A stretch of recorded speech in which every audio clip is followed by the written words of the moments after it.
తాకట్టులో ఉన్న బంగారాన్ని విడిపించి ఆ రోజు ఆన్లైన్ ధరకే కొంటుంది కొమ్మూరి గోల్డ్. అమూల్యశ్రీ అనే అమ్మాయి సినిమాల్లో మంచి ఛాన్స్ వచ్చాయి, షార్ట్ ఫిల్మ్స్లో మంచి పేరు వచ్చింది. సినిమాలో ఇక హీరోయిన్గా సెలెక్ట్ అయ్యి షూటింగ్ చేయడమే ఇక ఆలస్యం. అమ్మాయి చాలా చక్కగా ఉంటుంది. మీరు స్క్రీన్ మీద కనిపిస్తున్నటువంటి అమ్మాయిని చూస్తే హీరోయిన్గా మంచి అవకాశాలు వస్తున్నాయి, మోడలింగ్గా కూడా మంచి గుర్తింపు వస్తుందని ఆ కుటుంబం ఎంతో సంతోషపడింది. కానీ ఆమె చేసిన ఒకే ఒక తప్పు పేదింటి కుటుంబంలో పుట్టడం. తనకు తండ్రి లేకపోవడం, మగదిక్కు లేకపోవడంతో తనతో పాటు అక్క, అమ్మ మాత్రమే ఉన్నారు. అయితే పేదింట్లో ఉండడం వల్ల ప్రస్తుతం నేనున్నటువంటి ఈ ప్లేస్లోనే తను ఉండేది. చాలా చిన్న ఇల్లు, రేకులతో ఉండేటువంటి ఇల్లు. తను స్నానం చేస్తుంటే పక్కింటి వాళ్ళు ఆ స్నానం చేస్తున్న వీడియోని గుట్టుచప్పుడు కాకుండా ఇలా దొంగతనంగా షూట్ చేసి ఇబ్బంది పెడుతున్నారు, హరాస్ చేస్తున్నారంటూ ఇంట్లో వాళ్లకు, ఆ తర్వాత పోలీసులకు కూడా చెప్పింది. కానీ పోలీసుల నుంచి సరైన స్పందన లేకపోక తిరిగి ఆ అమ్మాయి మీదే సూటిపోటి మాటలు మాట్లాడడంతో ఈ అవమాన భారాన్ని తట్టుకోలేక ఆత్మహత్య చేసుకుంది. లేఖ రాసి మరీ చనిపోయింది. ప్రస్తుతం నేను తను అవమాన భారపడ్డ ఆ ప్రాంతంలోనే ఉన్నాను. మీరు ఒకసారి గమనించవచ్చు. చిన్న ఇల్లు, పేదిళ్ళు ఎలా ఉంటాయో ప్రత్యేకంగా చెప్పాల్సిన అవసరం లేదు. తండ్రి లేకపోవడంతో తల్లి కష్టపడి రొట్టెలు చేసి అమ్ముకొని వాళ్ళని సాకుతూ వచ్చింది. ఇక్కడే బాత్రూమ్, ఈ బాత్రూంలోనే తను స్నానం చేస్తుండేది. ఇలా స్నానం చేస్తుంటే ఇక్కడ ఇటువైపు నుంచి పక్కింటి వాళ్ళు ఈ రేకుల పక్కన నుంచి ఇలా మొబైల్తో తను స్నానం చేస్తున్న ఆ ఫుటేజ్ని షూట్ చేయడం, ఆ విషయం తెలుసుకున్న తర్వాత తట్టుకోలేక అవమాన భారంతో చనిపోయిందని తల్లి చెప్తుంది. అసలు ఆ తల్లితో మాట్లాడదాం. అమూల్యశ్రీ చనిపోవడానికి ప్రధాన కారణం ఏంటో తెలుసుకునేటువంటి ప్రయత్నం చేద్దాం. మనతో పాటు చనిపోయిన అమూల్యశ్రీ తల్లి ఉన్నారు, ఆమెతో మాట్లాడదాం. అమ్మ, ఏం జరిగింది మొత్తం? అసలు ఉన్నది ఉన్నట్టు చెప్పండి. 2004లో నుంచి మా పాప కొంచెం బాగుందని వాళ్ళు ఎంటపడటం, గలీలో గుంజకపోవడం, రేప్ కేసు పెట్టాము 2024లో. అయితే రేప్ కేసు పెడితే మాకు వేరే కేసు పెట్టారు. మేము ఇచ్చిన కేసు వేరే అయితే వాళ్ళు పెట్టింది వేరే కేసు పెట్టారు. ఆ తర్వాత వేరే కేసు పెట్టిన తర్వాత పట్టించుకోలేదు. మళ్ళీ తర్వాత పాపని ఆ రోజు మేము లేని చూసి మా పెద్ద పాప కూడా లేదు ఇంట్లో. చూసి వాళ్ళకి కనిపిస్తుంది, మాకు కనిపించదు అది రేకు. దాంట్లో నుంచి ఆమెకు వీడియో తీశారు పాపని స్నానం చేస్తుంటే. చూపిస్తాను సార్. ఎస్, ఇప్పుడు ఆ తల్లి ఎక్కడైతే వాళ్ళ పాపని స్నానం చేస్తుండగా నగ్నంగా ఉన్నటువంటి ఆ వీడియోని తీశారో ఆ స్పాట్కి వెళదాము. అక్కడ ఏం జరిగిందో ఒకసారి చూపించే ప్రయత్నం అయితే మీకు చేస్తాను. ఇదేమ్మా? Yes, Amulyashri house. ఓకే.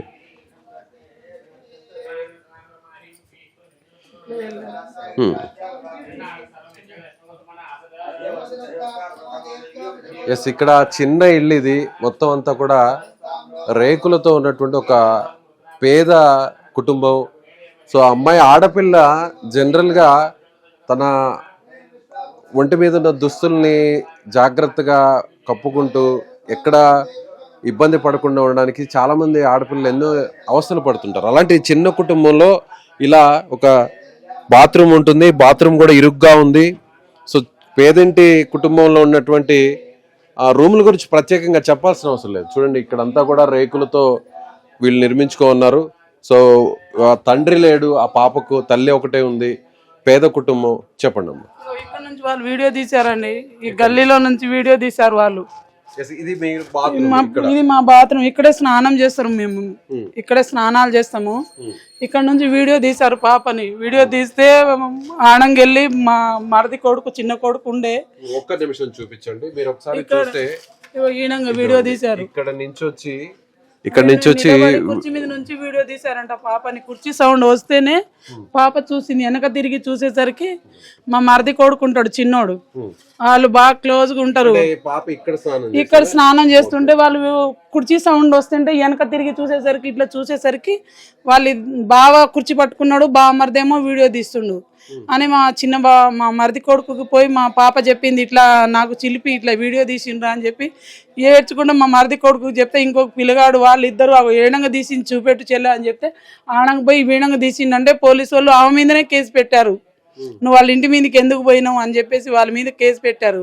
ఎందుకు సార్ మేము ఏం చేసినాం, మేము చూపెడుతున్నాం కదా సార్, మా పాప చూపెట్టింది, నేను కూడా లేను సార్ అంటే, మీరు ఎక్కువ మాట్లాడితే మీ మీద పీడియాక్ట్ కేసులు పెడతామని కూడా బెదిరించారు మాకు ఎస్ఐ. సిఐ గారిని అడిగితే సిఐ గారు అన్నారు, స్నానం చేసే దగ్గర కెమెరాలు పెట్టుకోవాలమ్మా అని చెప్పారు. స్నానం చేసే దగ్గర కెమెరాలు ఎందుకు పెట్టుకోవాలన్నారు, మీరు ఎవరు చూస్తున్నారో కెమెరాలు ఉండాలన్నారు. ఆ విషయం పోయి నేను అర్సనల్ డీసీపీ గారికి పోయి చెప్పాను, ఏడ్చుకుంటా సార్ నా పిల్లకి ఇట్లా అన్నారు సార్ సిఐ గారు అంటే. డీసీపీ గారు తిట్టారు సిఐ గారికి. ఆ తిట్టిన తర్వాత రాఘవేంద్ర ఎస్ఐ, వెంకటేశ్వర్లు ఎస్ఐ వీళ్ళకి చెప్పాను, సార్ నా బిడ్డకు ఇట్లా అయింది సార్. సైదాబాద్ పోలీస్ స్టేషన్ లో పోయి చెప్పాను, సార్ నా ఇట్లా నా బిడ్డకు వీడియో తీశారు సార్, చచ్చిపోతా అంటుంది సార్ ఇజ్జత్ అని చెప్పేసి చాలా సార్ ఫోన్ చేశాను. చాలా సార్ పిఎస్కి వెళ్తే నవ్విర్రు వాళ్ళు, నీ బిడ్డకు ఇట్లా చేస్తారా, నువ్వు కావాలని చెప్తున్నావు అని అన్నారు. లేదు సార్, నా పిల్లలు తోడుగా చెప్తున్నా సార్, నేను అట్లాంటి దాన్ని కాదు సార్, నా గురించి ఎంక్వైరీ చేయండి సార్. నేను ఎట్లాంటిది అంటే, నువ్వు మంచిదాని అని తెలుసు కానీ నీ బిడ్డకు వీడియో తీయలేదు వాళ్ళు, నువ్వు కావాలని చెప్తున్నావు అని నీ మీద ఎక్కువసారి పోలీస్ స్టేషన్కి వస్తే పీడియాక్ట్ కేసు పెడతామని చెప్పి బెదిరించారు. వాళ్ళని పిలిపించి అడిగారా పోలీసులు? పిలిచి ఇప్పుడు వీడియో అడగలేదు, వీళ్ళని అడగలేదు, పిలవలేదు. మేము అన్నాం ఏసీపీ గారిని కలిసాము, అయితే వాళ్ళ గోడలు కట్టుకోండి అని చెప్పారు. ఈ రేకులు తీసి ఆ ఇల్లు కూడా వాళ్ళది కాదు, వేరే వాళ్ళది దొంగతనంగా వీళ్ళు కొనుక్కున్నారు. వీళ్ళ ఇల్లు అవతల ఉంటది, వీళ్ళ కొనుక్కొని మమ్మల్ని కావాలని ఈ గుడిసె అమ్ముతారా అదంటే, మేము అమ్మ మాకు ఉన్నదే ఒక గుడిసె, మేము ఎట్లా అమ్ముతాం, ఇది మా అమ్మగారు వాళ్ళ గుడిసె, మేము ఉంటున్నాం దాంట్లో అని 100 సార్లు చెప్పినా కూడా మమ్మల్ని అస్సలు పట్టించుకోలేదు సార్. అందువల్లనే నా బిడ్డ చనిపోయింది సార్. నా బిడ్డ నేను ఆ షాప్ దగ్గర చిన్న బ్యాంగిల్ షాప్ ఉంది, దాని ముందర రొట్టె కూర చేసుకొని ఆడ చేసి వస్తే నా బిడ్డ అమ్మి తీసుకొని వచ్చేది, మేము బతికే దాని మీదనే సార్. కావాలంటే ఎక్కువ చేయండి సార్. 9వ తరగతి చదివి నేను చదువుకోను మమ్మీ అన్నది. సరే చదువుకోనంటే 10th ఎగ్జామ్ రాపిస్తాను బిడ్డ అని చెప్పి మాట్లాడాను. 10th రాసుకోమ్మా, నువ్వు మంచి ఆఫీసర్గా అమ్మ అంటే సరే మమ్మీ అన్నది. వీళ్ళు టార్చర్ పెడుతున్నారు మమ్మీ, ఏంది మమ్మీ ఇంతకన్నా పోర్టులు చుట్టూ తిరగటం, మగోళ్ళందరూ నన్ను గలీజ్గా చూడటం ఎట్లనో ఉంది మమ్మీ అని బాధపడ్డది. చెప్పి ఏం కాదమ్మా నువ్వు ఒక్కదాన్నే కాదు బిడ్డ అంటే, లేదు మమ్మీ నేను తట్టుకోలేకపోతున్నా అని చెప్తే మనం ఉన్న సిఏ గారికి కూడా ఫోన్ చేసి చెప్పాను, సార్ నా బిడ్డ ఇట్లా అంటుంది సార్, గోడ నేనే కట్టిస్తా అని చెప్పారు సిఏ గారు. సరే కట్టియండి సార్ అంటే, అప్పుడే కూడా చెప్పినా కూడా వాళ్ళు గోడలు కట్టియలే. వాళ్ళు పిలిచారు, మాట్లాడారు, గోడలు కట్టిస్తామన్నారు, గోడలు కట్టియలే, ఏం కట్టియలే. ఈ హరాస్మెంట్ అది రెగ్యులర్ గా జరిగేదా లేదంటే ఆ ఒక్క రోజు మాత్రమే జరిగేది? లేదు, ఎప్పుడు పడితే అప్పుడు మా పాపని బిల్డింగ్ లో ఎక్కడ కనిపిస్తే అక్కడ రొట్టెలు చేసి అమ్మ బిడ్డ అని చెప్పి, నేను చదవట్లేదు ఇంటికి వచ్చేది కదా, నేను లేనప్పుడు మా బిడ్డకు వచ్చి ఇబ్బంది పెట్టేది. ఎక్కడ ఒంటరిగా ఉన్నప్పుడు ఇది ఇంటి ఎదురుగా వాళ్ళ అత్త ఇల్లు ఉంది, వాళ్ళు ఏం చేస్తారంటే కెమెరాలు ఉన్నాయి వాళ్ళకి, మా పిల్ల ఎప్పుడు బయట వెళ్తుంది ఏందనేది వాళ్ళు ఇన్ఫర్మేషన్ చేయగానే వాళ్ళు వచ్చేది. వాళ్ళు వచ్చి వీళ్ళు పవన్ అనేటోడు, రమేష్, ఆ పూజ, ఈ 4 రేకులో కాడ మా బిడ్డ స్నానం చేస్తే కూడా వాళ్ళు గలీజ్ బూతులు, ఆడికొస్తావా ఈడికొస్తావా అని ఎట్లెట్లో మాట్లాడేది. వాళ్ళు జాబులు చేస్తారో మరి ఏం చేస్తారో నాకు కూడా తెలియదు. మాకు ఎట్లాంటి గొడవ లేదు సార్. ఈ ఇల్లు తీసుకున్న దగ్గర నుంచి మా బిడ్డని వీడియోలు తీసి ఒకసారి గుంజకపోయారు. గతంలో కూడా ఒకసారి గల్లీలో గుంజకపోతే ఒక అమ్మాయి వచ్చి అట్లా గుంజకపోతే పోలీసు వాళ్ళకి చెప్తానంటే అప్పుడు వదిలిపెట్టారు మా పాపకి. మా పాపని తీసుకెళ్లారు, ఎత్తకపోయారు సార్ వాళ్ళు గల్లీలో. ఆ కేసు కూడా పెట్టాను, ఈ కేసు కూడా పెట్టాను. మళ్ళీ నన్ను చంపుదామని పైనుంచి కత్తులు ఇసిరేసారు. ఆ రోజు 3 కేసులు పెట్టాను సార్. వాళ్ళ మీద నాకు ఎట్లాంటి కుట్ర కుతంత్రాలు ఏం లేదు. నా చుట్టుపక్కల వాళ్ళని అందరిని అడగండి సార్, నేను ఎవరు చోరీ కూడా పోను. నేను ఏమైనా ఉంటే నాకు సహాయం చేస్తా కానీ నాకు నేను అట్లా. నా హస్బెండ్ 2016లో చనిపోయారు. మా ఆయన సిపిఐ పార్టీ నాయకుడు, ఒక మంచి. మా ఆయన చనిపోయిన దగ్గర నుంచి నా పిల్లల్ని నేనే పెంచుకుంటున్నా. 2 ఆడపిల్లలు. అక్కడ షాప్ ఉంది రోడ్డు మీద చిన్నది, ఆ కొంచెం బ్యాంగిల్ ఉన్నాయి, బ్యాంగిల్ అమ్ముకుంటాం, రొట్టె కూర చేసుకొని ఆడ అమ్మితే నా బిడ్డని అమ్మి నన్ను తీసుకొస్తుంది, పైసలు ఇస్తుంది సార్. ఇప్పుడు లేదు, నేను ఎలా బతకాలో కూడా అర్థం కాకుండా ఉన్నాను సార్. ఇవాళ 14 రోజులు లేవలేక తినలేకపోతున్నాను. మతి చేసుకునే ముందు లెటర్ రాసింది కదా, ఏమని రాసింది ఆ లెటర్? ఏమని రాసిందంటే, మమ్మీ కుమార్ ఫ్యామిలీని అస్సలు వదిలిపెట్టదు మమ్మీ అని రాసింది. కుమార్ ఫ్యామిలీని అస్సలు వదిలిపెట్టకు మమ్మీ అని రాసింది. ఆ లెటర్ పోయి పోలీసు వాళ్ళకి ఇస్తే ఇప్పుడు దాకా కూడా నాకు న్యాయం కావట్లే. ఒకటి చాటింగ్ చేసే వాడు చాటింగ్ చేసినోడు లొంగిపోయిండు, వాళ్ళని పట్టుకొచ్చారు, అరెస్ట్ చేశారు. వీళ్ళని అరెస్ట్ చేయండి సార్, వీళ్ళకి మీద అంత ఉంది సార్, వీళ్ళ మీద కేసు. చాటింగ్ అంటే ఇంకొక అబ్బాయి అరెస్ట్ చేసేవాడా? ఇంకొక అబ్బాయి కూడా అరెస్ట్ చేసిండు. వాళ్ళ ఫ్యామిలీ వచ్చి వాళ్ళ అమ్మ నాన్న ఇద్దరు వచ్చి షాప్ దగ్గరకు వచ్చి మేము పిలిచిన దగ్గర రావాలా, మా కొడుకు నువ్వు పెళ్లి చేసుకోవాలా అని చెప్పి ఆ ఫ్యామిలీ కూడా బాగా అమ్మాయికి బాగా టార్చర్ చేశారు. అమ్మాయి అందంగా ఉంది కాబట్టి ఆ అందం మీద ఎవరు ఓరలేక సినిమా ఫీల్డ్లో పంపించాను. నా బిడ్డకి సినిమా హీరోయిన్ గా కూడా సెలెక్ట్ అయింది. హీరోయిన్ గా కూడా సెలెక్ట్ అయింది. రామ్ చరణ్ కి కూడా లెటర్ రాసి కూడా పంపించినాం, మెయిల్ చేసినాం ఆయనకి, ఇట్లా మా బిడ్డతో ఇట్లా సినిమా ఇట్లా ఏమైనా ఉండే సాయం చేయండి సార్ అని కూడా పంపించినాం మేము. ఆయన ద్రోణ అని ఒక ఆయన సినిమాలు చేపించే అతను మా పిల్ల షూటింగ్ అన్ని షూట్ చేశారు. మా పిల్లకు షార్ట్ ఫిలిం కూడా అన్ని జరిగినాయి సార్, అన్ని ఉన్నాయి మా పిల్లకి. అన్ని షార్ట్ ఫిలిం లో మోడలింగ్ కూడా చేసింది, మోడలింగ్ లో కూడా సెలెక్ట్ అయ్యి మోడలింగ్ లో కూడా 2-3 సార్లు పోయింది. ఇందులోనే ఇట్లా జరిగిపోయింది సార్. ఎట్లా బతకాలి నా పిల్లలు లేకుండా, నా పిల్లని చూడాలి, మాట్లాడాలి, గుండెలు పగిలిపోతున్నాయి సార్. ఎట్లా బతికారు సార్, అన్న కూడా తిరగదు. నా పిల్ల కోసం చక్కగా ఉంటది, పాప చక్కగా ఉంది, సినిమాల్లో సెలెక్ట్ అయింది. సో ఇంకా మీకు అన్ని కష్టాలు తీరిపోతాయి, మంచి పేరు వస్తుంది అనుకున్నారు. నా బిడ్డ అన్నది, మమ్మీ నేను హీరోయిన్ గా అయితే నేను మస్తు ఫుల్ మంచిగా ఇల్లు కట్టిస్తాను మమ్మీ, నీకు మంచిగా నేను చూసుకుంటాను మమ్మీ, నువ్వు షుగర్ పేషెంట్ మమ్మీ, నేనే కదా మమ్మీ అని చెప్పి టాబ్లెట్ వేసేది, జావా చేసి ఉండేది. షాపు దగ్గర ఏమైనా ఉన్నా ఆమె చూసేది. ఇప్పుడు నేను ఎట్లా బతకాలి? షూటింగ్ స్టార్ట్ కొన్ని రోజుల్లో షూటింగ్ స్టార్ట్ అవుతుంది, కొన్ని రోజుల్లో షూటింగ్ స్టార్ట్ అవుతుంది.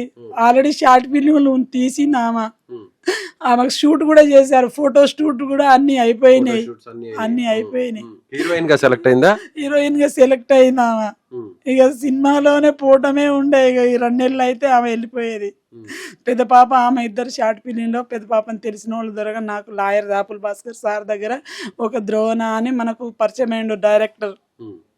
ఆ సారే మొత్తం మా పిల్లల్ని షూటింగ్ చేయించడం, మా పిల్లల్ని ఫోటో షూట్ చేయటం, అక్కడక్కడ షార్ట్ ఫిలిములు అన్ని చేశారు సార్. అన్ని ఫొటోస్ కూడా ఉన్నాయి చాలా. పాప మోడలింగ్ లో కూడా చేసింది, సార్. అంతా చేసి నేను గుడ్డి దానిలో అయిపోయాను సార్, కాళ్ళు ఎరిగిపోయినట్టు అయిపోయాను. పోలీసులు ఏమంటున్నారమ్మా మరి? కేసు ఫైల్ చేస్తారు? ఏది ఫైల్ చేస్తాం, ఆగు అంటున్నారు కానీ ఫైల్ చేయట్లేదు సార్. గతంలో ఇట్లా జరిగింది కదా సార్, మిమ్మల్ని చెప్పాను కదా సార్, 6 నెలల క్రితం కూడా కంప్లైంట్ ఇచ్చాను కదా సార్ అని చెప్పాను. అయినా నా బిడ్డని ఇప్పుడు దాకా కూడా పట్టించుకోవట్లేదు సార్. కేసు ఫైల్ చేశారా? పోక్సో యాక్ట్ పెట్టారా? ఏం పెట్టలేదు సార్, వాళ్ళు ఇష్టం వచ్చింది వాళ్ళు. మా మరిదిపోయి రాసి ఇచ్చిండు. తర్వాత ఆ లెటర్ దొరికిన తర్వాత నేను పోయి డీసీపీ గారికి పెట్టాను. తర్వాత ఏసీపీకి ఇస్తే ఏసీపీ కూడా చేస్తాం పో అన్నారు. అంతే. ఇక మమ్మల్ని ఎవరు పట్టించుకునేటోళ్ళు, రొట్టెలు అమ్ముకునేటోళ్ళు అని చెప్పి ఎవరు పట్టించుకోవట్లేదు. నాకు ఒక బిడ్డ ఉంది, ఎట్లా బతకాలి సార్?